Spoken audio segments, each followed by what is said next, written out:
Muy buenos días tenga usted. Hoy 19 de octubre. Bueno, es un día agradable para que lo disfrute con su familia. Hay muy bajas probabilidades de lluvia, de tal forma que usted puede disfrutarlo pues yendo a algún centro recreativo, algún parque, para que dialogue con los adolescentes, con aquella adolescente que está en la secundaria, en la prepa, pues ya señoritas, ¿verdad? Para que pues le comenten su proyecto de vida, así se le denomina a un plan que usted elabora pues como adolescente o como joven. ¿Qué perspectivas tiene para el futuro, para el presente?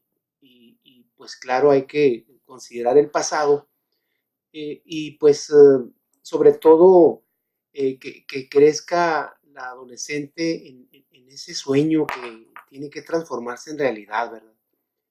Ayer yo hice un examen muy sencillo pues a muchachos de la secundaria y tienen muy interesantes proyecciones, fíjese, muchos quieren ser veterinarios, otros quieren ser abogados, maestros, ingenieros en mecatrónica, en fin, pues esto habla muy bien, ¿verdad? Si el adolescente tiene esa visión, pues ayúdenlo usted a que llegue a eso, ¿qué le parece? Algunos, dos o tres opciones, ¿eh?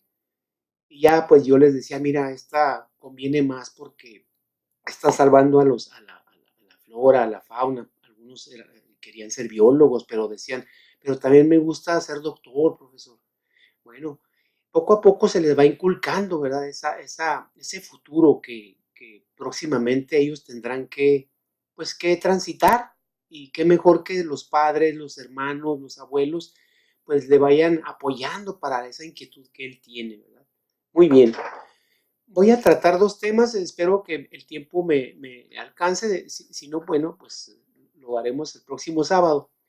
Quiero hablarle a usted sobre las especies en riesgo de extinción, fíjese, es un problema crucial. He dado en otros programas algunas, pues, digamos, resúmenes al respecto, ¿verdad? Pero hoy quisiera ampliar este problema. Es un problema muy serio, algunos lo consideran irreversible, hay quienes dicen, no, todavía podemos hacer mucho, incluso han rescatado especies, ¿verdad? Que ya prácticamente estaban extintas, fíjese. Y hay ejemplos muy interesantes, entonces, para los que creen que ya no es posible o que es irreversible la situación, considero que todavía, a lo mejor no todas las especies, ¿verdad? Que quisiéramos, pero bueno, la ciencia avanza, la tecnología también, y se descubren nuevas formas de proteger a las especies, ¿verdad? Nuevas maneras de cuidarlas para que no se extingan del planeta, ¿eh? Entonces voy a hablarle a usted pues un tanto de las especies, tanto de flora como de fauna, con mayor énfasis en la fauna, sin dejar de hablar de la flora, porque también peligra la flora, fíjese, hay situaciones muy especiales en los bosques, en la misma ciudad, ¿verdad? Árboles que pues se están dañando por la misma contaminación, por las plagas, por enfermedades, por carencia de agua, fíjese. Entonces esto induce pues a las especies a un estrés que sin duda alguna, si no se atienden a tiempo, pues tienden a la desaparición o a la extinción, ¿verdad? Tuve la oportunidad de dar una plática relacionada a este tema y pues yo le di digamos, un orden. Hablé de generalidades, qué es la flora y la fauna, cuáles son aquellas especies que nos deben interesar, sobre todo a los mexicanos. No me voy a ampliar demasiado al mundo, ¿verdad? Vamos a hablar un tanto más de México. Claro, hay algunas especies importantes a nivel mundial. También problemática regional de la fauna, problemática de la flora, cómo andan nuestros árboles acá en Chihuahua, ¿verdad? En nuestros bosques. Desde luego, alternativas de solución que debemos proponer o que han propuesto pues otras instancias científicas, biólogos, zoólogos, botánicos, para evitar o cuando menos menguar este problema de la extinción, ¿verdad? Y aquí hablaremos un poco de, no tanto dar el nombre de los zoológicos que tenemos, pero sí, cuando menos unos dos, mencionarlos porque realmente están cumpliendo con la normativa de ser zoológicos. La principal es rescatar especies en riesgo o en peligro o amenazadas de la extinción o especies raras. Si no cumplen con estos objetivos, pues aunque sean muy recreativos esos zoológicos o esas áreas, aunque tengan bastantes turistas que los visitan, si no cumple con lo que le mencioné anterior, pues no es un zoológico realmente, ¿eh? Esto está muy estricto, ¿verdad? Los parques nacionales, bueno, todos tenemos aquí digamos, en Chihuahua tenemos parques nacionales, ¿verdad? Y más adelante le daré algunas cantidades de parques y de zonas, pues, que protegen a la flora y la fauna. Reservas, tenemos reservas en Chihuahua, muy interesante. Jardines botánicos, desafortunadamente no tenemos un jardín botánico registrado en Chihuahua. Habrá jardines, pero quizá falte ciertos condicionamientos o ciertos requisitos para que realmente se transformen en un jardín botánico. Claro, viene un proceso que se ha sugerido por la ciencia, que es la clonación de especies. No ha sido nada fácil, ha habido problemas en ese sentido, pero bueno, es una alternativa para evitar la extinción de algunas especies. ¿Qué factores inducen a la extinción? Y sistemas de áreas protegidas en México y un glosario. Esta conferencia o plática, vamos a llamarle plática, la he pues, hecho en la escuela, en otras partes, y dije yo voy a hacer una especie de abstract o un resumen o una sinopsis para el público que nos escucha aquí en educación ambiental. Y bueno, pues para iniciar, ¿qué es una especie? Una definición sencilla, que obviamente no, en ocasiones no es tal, ¿verdad? Una especie es un conjunto de, podemos pensar si son animales o son plantas, un conjunto de individuos, para hablar en términos generales, que se entrecruzan y que generan descendencia, ¿verdad? Y especie, pues todos los animales y las plantas tienen su nombre científico. El primer nombre que usted lee esa es la especie y el segundo es el género, ¿verdad? Y luego se le agrega, si no es el apellido de quien, vamos, descubrió esa especie, en honor a, en honor a esa persona o para darle crédito a ese investigador, se le agrega el apellido. Entonces usted verá Canis familiaris, que es el nombre científico de nuestros perros. La que cambia es la especie. El género puede tener varias especies, un género, como es el caso del perro, el lobo, el coyote. Entonces, esa sería una definición muy sencilla. Claro, hay clasificaciones de especies, hay especies evolutivas, hay especies morfológicas, especies biológicas, pero bueno, no vamos a introducir a fondo en esto, ¿verdad? Entonces, tómelo usted así, pues es un grupo de individuos o de organismos que se entrecruzan y dejan descendencia. ¿Qué le parece esta definición sencilla?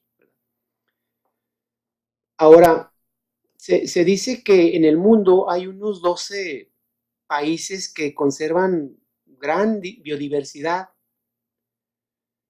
y México ocupa un lugar preponderante dentro de estos países. Así tenemos sobre todo en América Latina, pues está Brasil, Colombia, Ecuador, Perú, Venezuela, Bolivia, Panamá, Argentina, Costa Rica y obviamente México.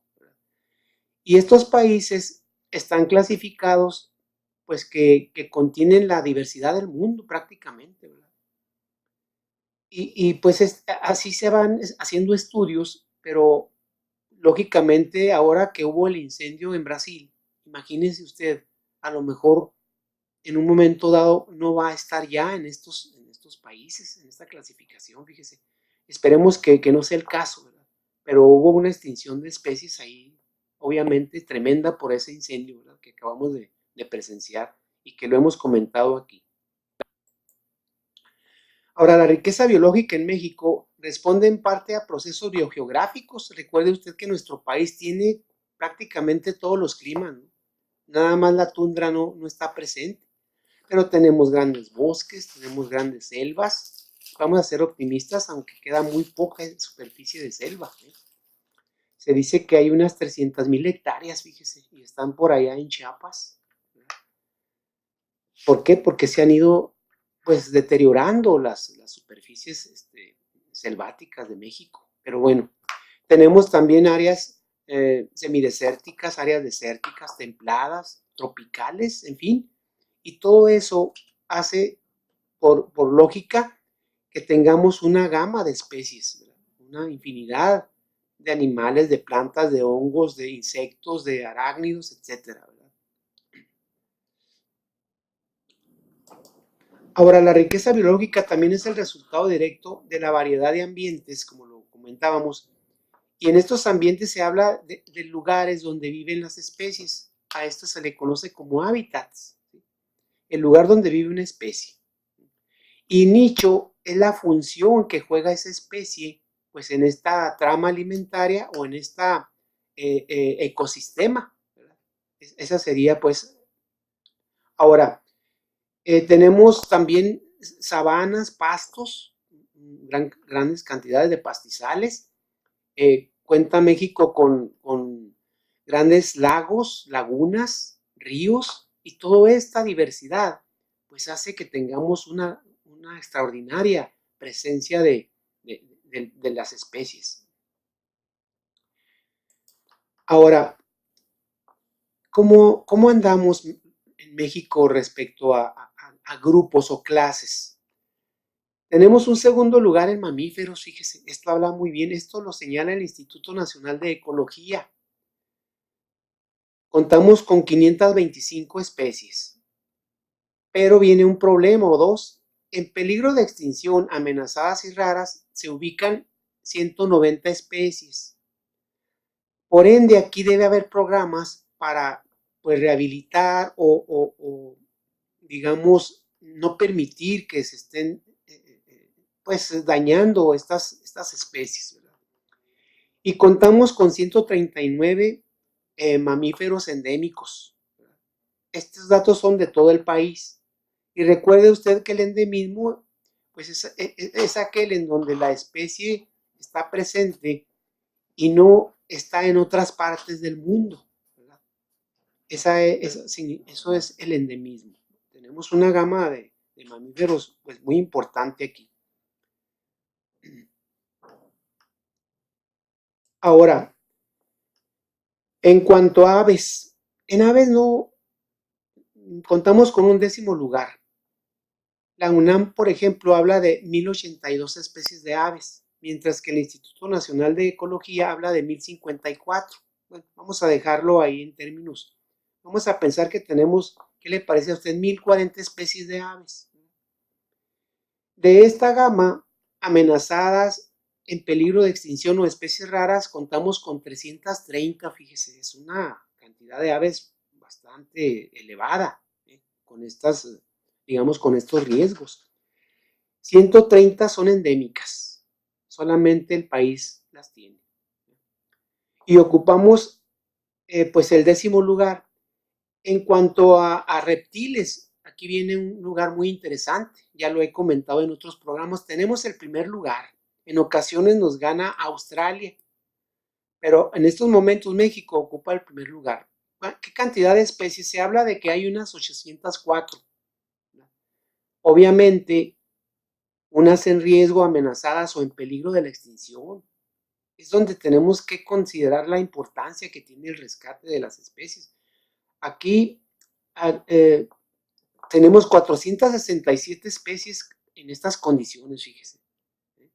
Y claro, hay unas de protección especial, hay unas especies raras dentro de los reptiles. Aquí lo he mencionado, el monstruo mexicano o el Eloderma horridum. Es un lagarto, único lagarto venenoso en el mundo.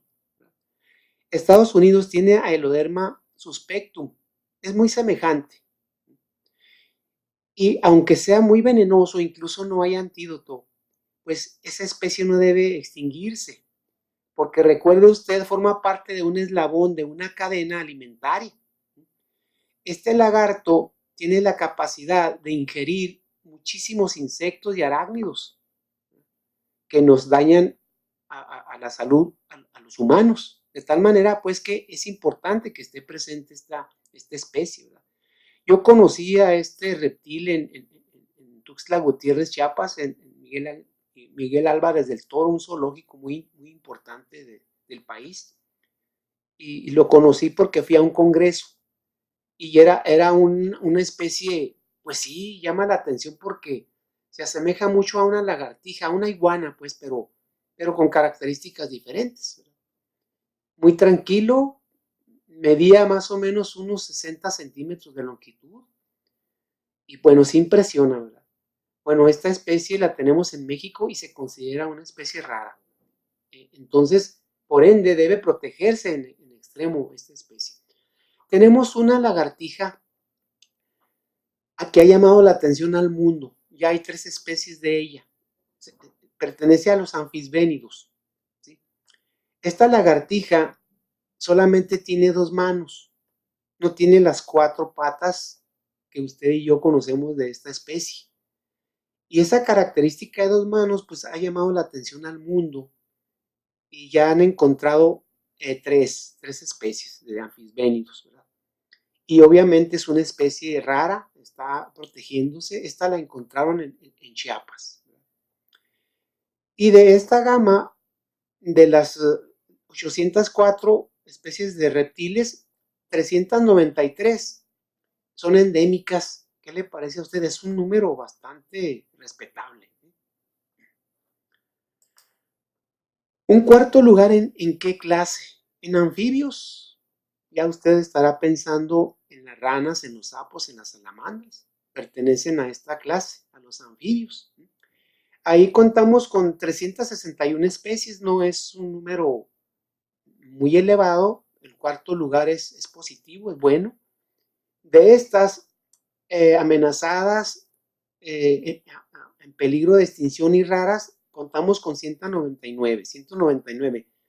Lógico, el anfibio es un animal, o son animales pues muy vulnerables.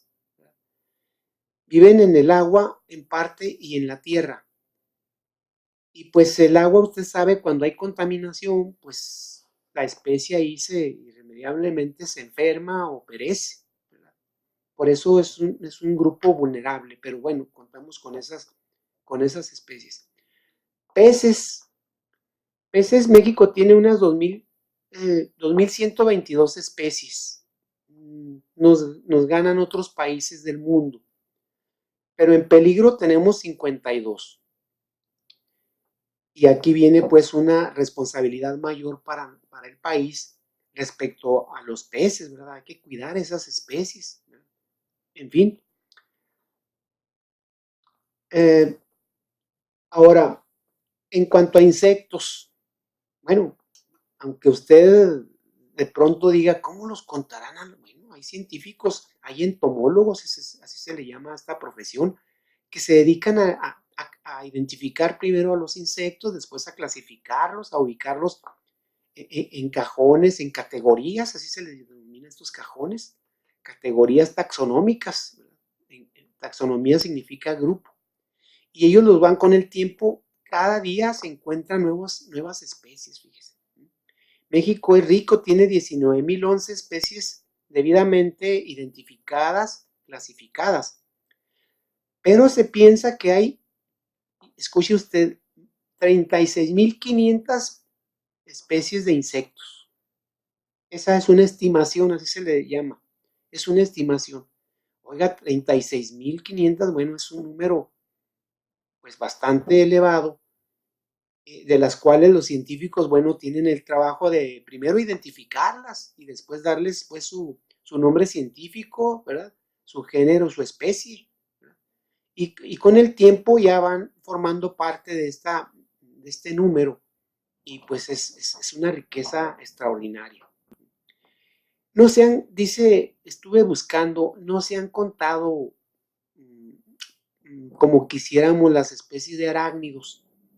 tenemos 11 órdenes y cada orden tiene una infinidad de especies. Pues no se han contado. Dentro de estos órdenes, las arañas, ahí están, ¿verdad? Dentro de los arácnidos, es uno de los 11 órdenes. Están los opiliones, o arañas patudas.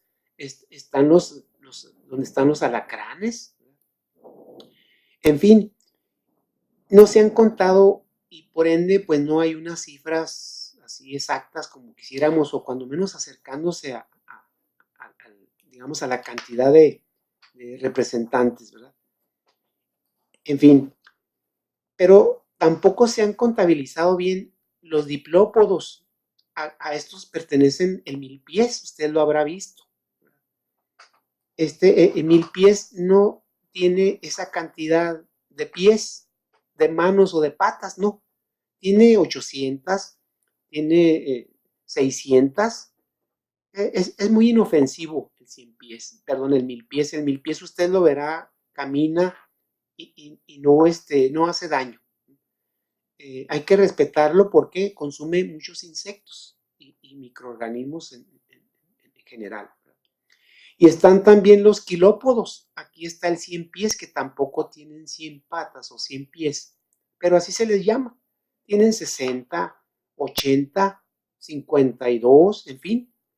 Y algunas especies de aquí sí son peligrosas. Inyectan cianuro. Entonces hay que tener cuidado lo que es el 100 pies. Pero de ahí en más, los demás pues no son propiamente ofensivos. Entonces no tenemos todavía, falta estudiar esto, según lo estuve yo analizando. Ahora viene algo interesante, Chihuahua. Chihuahua cuenta con 11 áreas naturales protegidas, fíjese. Y estas áreas naturales protegidas, bueno, con el tiempo se van generando convenios, se van generando requisitos para que sea un área de esta naturaleza. Y ya vienen las dependencias como Semarnat a declararlas áreas naturales protegidas. En fin, voy a mencionarle a usted, tenemos 6 áreas de protección de flora y fauna. Es una categoría. Aquí está Papigochi, Cañón de Santa Elena, Cerro de Moinora, Médanos de Samalayuca, Tutuaba y Campo Verde. Entonces, estas 6 áreas de protección de flora y fauna las tenemos distribuidas en nuestro gran estado. Vienen 2 parques nacionales, que es la Cascada de Abasaciachi y Cumbre de Majalca. Los consideran como parques nacionales. Preguntará usted, ¿y el chamizal? No, el chamizal no está considerado como un parque nacional. Quizá no ha cumplido requisitos.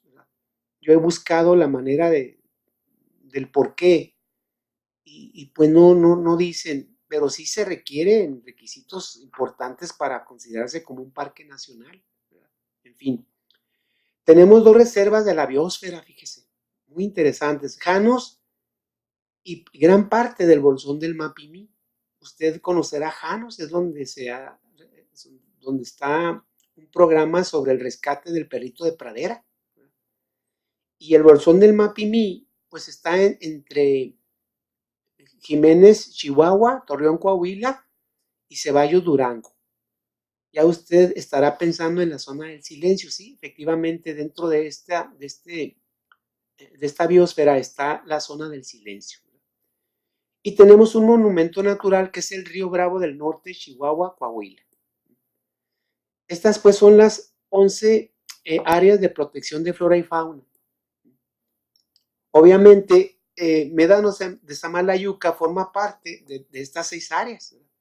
Por la cantidad de especies de flora y fauna que contiene esta zona.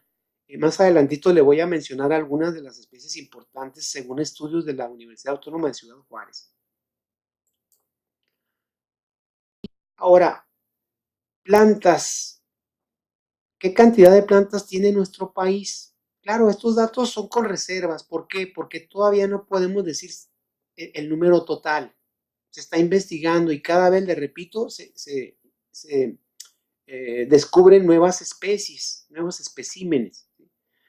México, en cuanto a plantas, 27,351.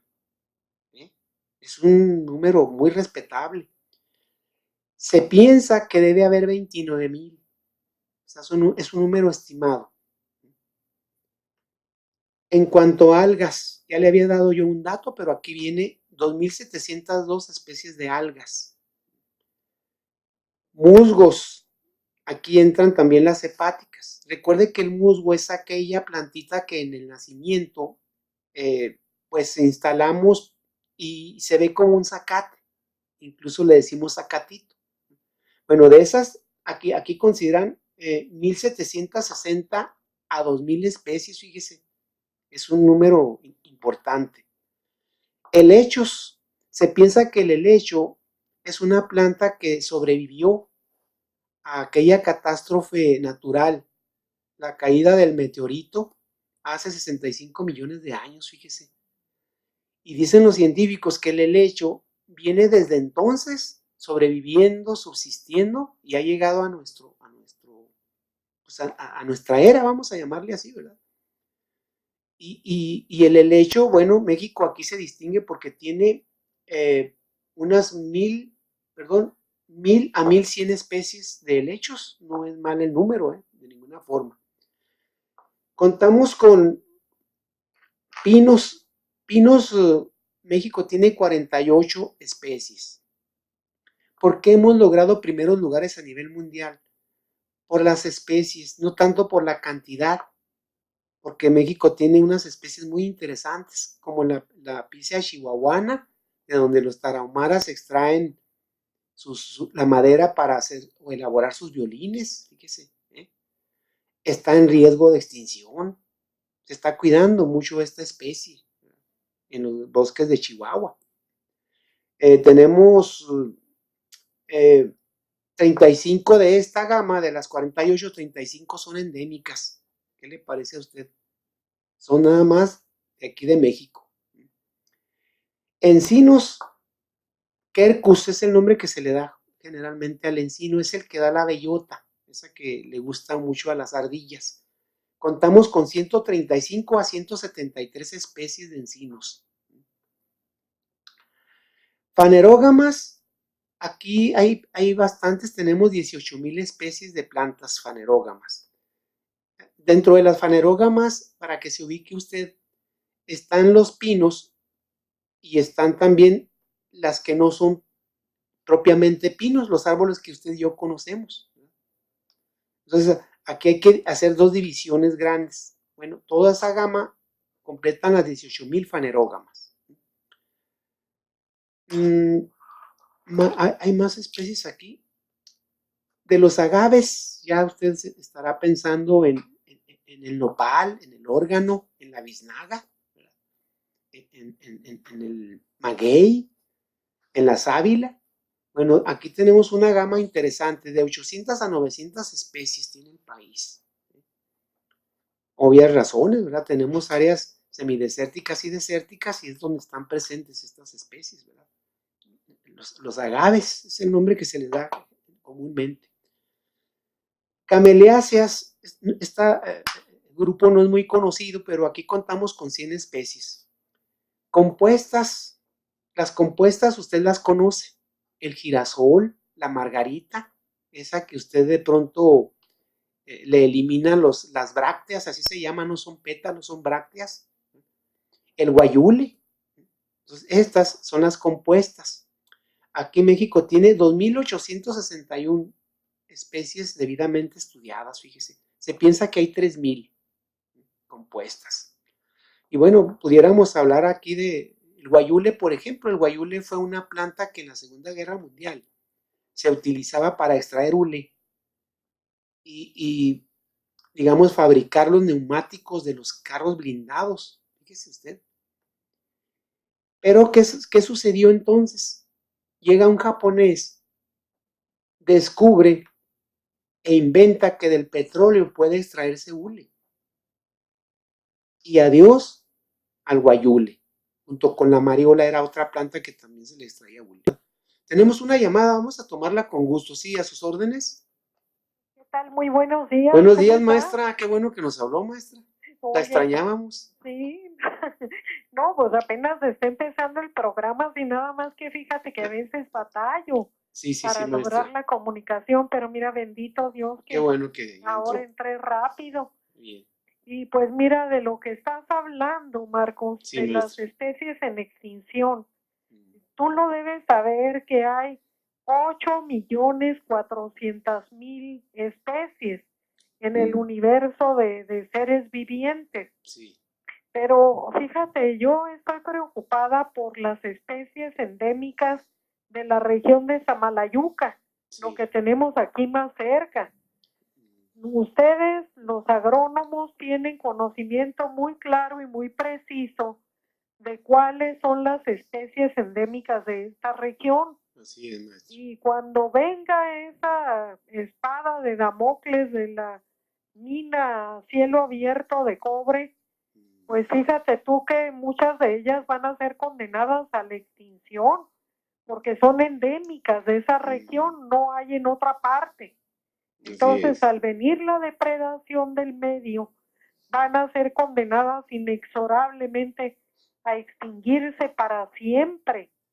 Y cuando una especie se extingue, pues se extingue para siempre, pero debido a esa relación o interrelación que hay entre todas las especies por las tramas alimenticias, Sí. al extinguirse una de ellas, los eslabones de la cadena subsecuentes también se ven condenados a la extinción. Claro.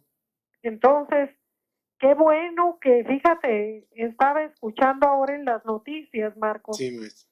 que un grupo de catedráticos de la Universidad Autónoma de Ciudad Juárez Sí. asistieron a una reunión de cabildo ante los representantes, los regidores, el alcalde aquí en Juárez, Sí. y estuvieron hablando de todos los pormenores de lo que es el peligro de la metalurgia a cielo abierto. Tú sabes lo que pasó allí en Cananea, Sonora, y lo que ha pasado en otras partes del país. En Zambia, África, maestra. Sí, cuando se emplean materiales tan altamente corrosivos y peligrosos como el ácido sulfúrico, el cianhidro, el cianuro, la sosa, la potasa, el ácido nítrico, etcétera, sustancias químicas que son pues letales al medio ambiente. Esto que se va a originar aquí en Samalayuca, tú lo sabes y lo saben todas las personas que tienen conocimiento del proceso metalúrgico. Va a ser un verdadero ecocidio. También se dio un programa radiofónico el domingo pasado por parte del grupo de la Renata, en el que se habló de todos los pormenores de la contaminación química de los mantos freáticos, que es algo inevitable y que va pues a perjudicar a más de 2 millones de habitantes que estamos aquí en Juárez, en el Valle de Juárez, en la región de Samalayuca y todo lo que es zona circunvecina por la contaminación del manto freático que nos abastece de agua. Yo creo que de esto, Marcos, no debemos quitar el dedo del renglón y que se hiciera, si pudieran, algunos organismos no gubernamentales que están en favor de la defensa del medio ambiente, organizar una consulta pública, un plebiscito, así como se está organizando un plebiscito para la cuestión de iluminar Juárez, el proyecto Juárez Iluminado, pues que se hiciera también un plebiscito o una consulta pública, si aceptamos o no aceptamos, conociendo el riesgo de manera científica, pues que el público en general dijera si se permite o no la operación de esa mina. No es posible, Marcos, que se prevalezca el interés de una compañía transnacional de origen canadiense que viene únicamente por el lucro o la ganancia, sobre lo que es la vida y la salud de millones de habitantes. Yo creo que en esto sí se te debe tomar cartas en el asunto y ojalá el grupo de ingenieros agrónomos, de grupos ambientalistas, pues organizaran esa consulta y se hiciera algo para frenar esto que es un peligro inminente. Bien, más adelante, maestra, voy a mencionar algunas de las especies de flora y fauna que están ahí en esa región. Ah, qué bien, Marcos. Bueno, Marcos, pues un abrazo, que Gracias, estés muy maestra. bien, que tengas muy Muy bonito amable. fin de semana y gracias. Muy amable, maestra. Bien, pues ahí está la opinión, ¿verdad? Sobre nuestra flora, nuestra fauna. Aquí tenemos especies muy interesantes. Más adelante le voy a mencionar algunas que quizá usted las haya visto o las tiene incluso en su hogar, ¿verdad? Porque hay gente que tiene algunas especies interesantes o habrá visto usted alguno de los zoológicos que están aquí. Por mencionarle el zoológico San Jorge, visítelo, tiene interesantes especies. O aquí, pasando aquí al Paso, Texas, ¿verdad? También hay un zoológico. Bien, continuando pues con las clases que tiene México de, de flora, decíamos las compuestas, le comentaba yo que el guayule pues ha sido una plantita interesante porque forma hule, ¿verdad? Hule. Bien, tenemos también a las gramíneas, ahora se llaman poáceas, y aquí usted tiene plantas que, o sea, aquí en México tiene plantas que conocemos muy bien, el maíz, entra en todos los pastos, ¿verdad? Y estas plantas, pues muchas obviamente comestibles, tanto para el humano como para el ganado. Cuenta México con 950. Se piensa que hay 1151 especies, pero por lo pronto se han estudiado 950. Vienen otras que usted también conoce, son las lamiáceas. El orégano, ¿quién no conoce el orégano? Hasta medicinal. Por cierto, es una de las especies que se recomienda contra los radicales libres. Contamos pues con el orégano, la hierbabuena, que pertenecen a las lamiáceas. Usted conoce estas dos plantas, ¿verdad? ¿Quién no conoce la hierbabuena, verdad? Menta piperita, de ahí se extrae la menta, del chicle, y es medicinal, igual que el orégano.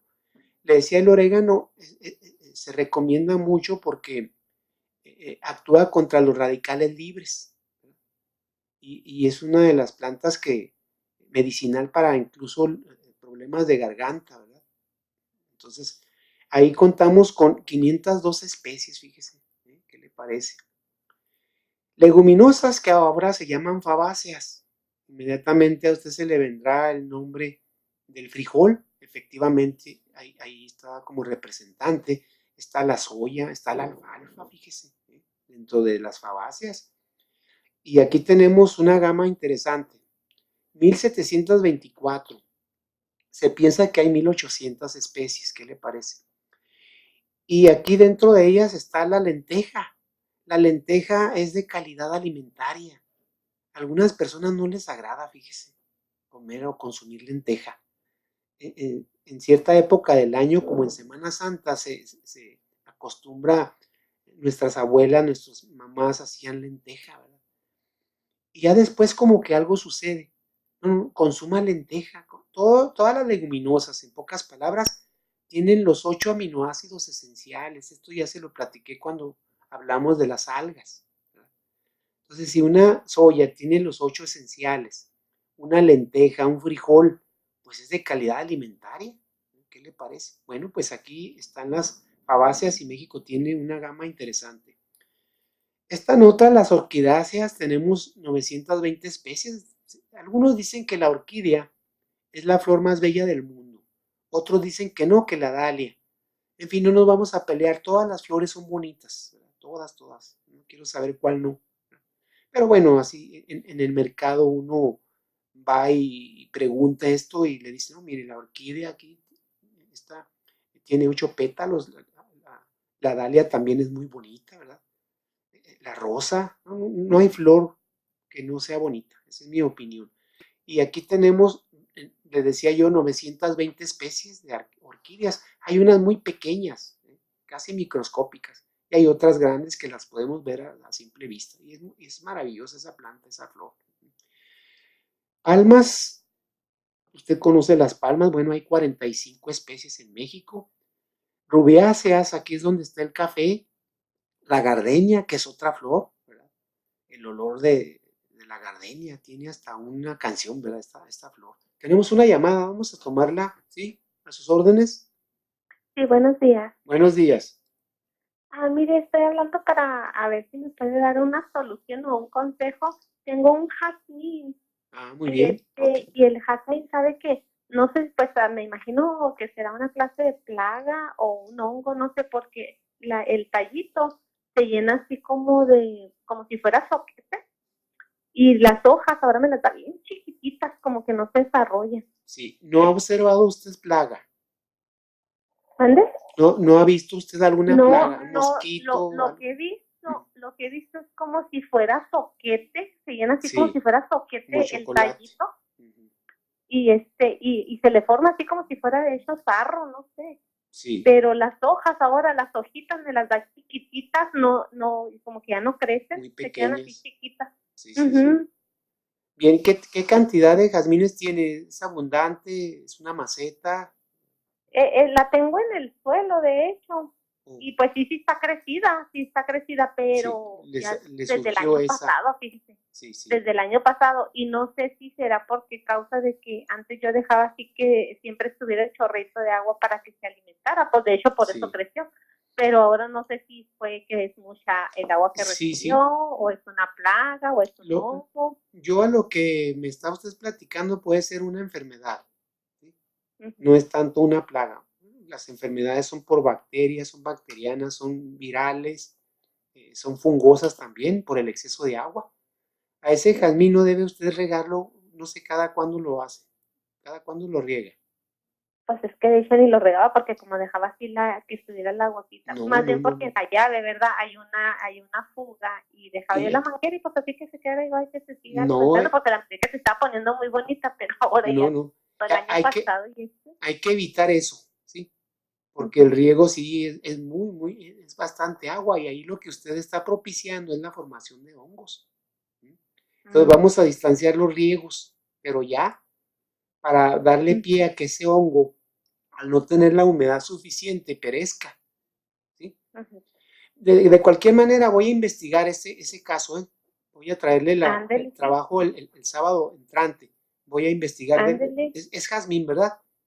Es un jazmín. Perfecto. ¿Sí? Pero de entrada no riegue, haga a un lado esa práctica, ¿verdad? Vamos a darle tiempo a que el hongo se desarrolla cuando hay humedad y oscuridad. Entonces, si tiene exceso de humedad, desde la raíz va a empezar el problema, hasta el tallo y las hojas. Entonces hay que dejar de regar ya, ¿sí? Sí, porque sabe que hasta me fijo que le está saliendo así como en las hojitas, como si fuera salitre, como un polvito algo blanco. Sí, sí. Un polvito, ándale. Sí, sí. Sí, vamos a ver, voy a estudiar un poco eso y le comento, pero de entrada vamos a impedir esa humedad en exceso, ¿eh? Ok, no regarlo ya, no quitarle el agua más bien.